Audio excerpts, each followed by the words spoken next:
అలా కలుపుకొని కొంచెం కొంచెం వేసి పాకంలో తెడ్డుతో కలుపుకోవాలి మిత్రమా. అంతా అయిపోయిన తర్వాత కొంచెం పిండి కలిపేటప్పుడు పల్చగా ఉన్నప్పుడే ఈ 1 స్పూను యాలకుల పొడి, 2 స్పూన్ల నెయ్యి వేసి బాగా కలుపుకుంటే చాలా టేస్టీగా వస్తాయి మిత్రమా అరిసెలు. తర్వాత నువ్వులు, తెల్ల నువ్వులు, ఈ అరిసెలు తెల్ల నువ్వులు కూడా తీసుకోవాలి.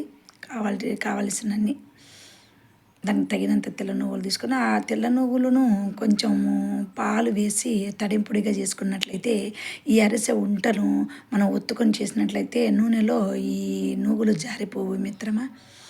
అరిసెల పైన ఉంటాను ఒక నిమ్మకాయ అంత ఉంటాను తీసుకొని ఒక పేపర్పై, ప్లాస్టిక్ పేపర్పై కానీ ఒక ఒక క్లాత్ పైన కానీ ఒక పైన కానీ అరిసెను చేసుకొని రౌండ్గా షేప్ వచ్చేంత వరకు, అరిసె షేప్ వచ్చేంత వరకు రౌండ్గా చేసుకోవాలి. సమానంగా చేసుకొని ఈ నువ్వులను మనము పైన వేసుకొని తట్టేది కంటే ఇట్లా అద్దుకొని ఉంటాను ఫస్ట్ చేసుకునే నూనె కొంచెం బాగా కాగినాక నూనెలో వేసి దోరగా తీయాలి మిత్రమా. నెక్స్ట్ వీడియోలో చెప్తాను.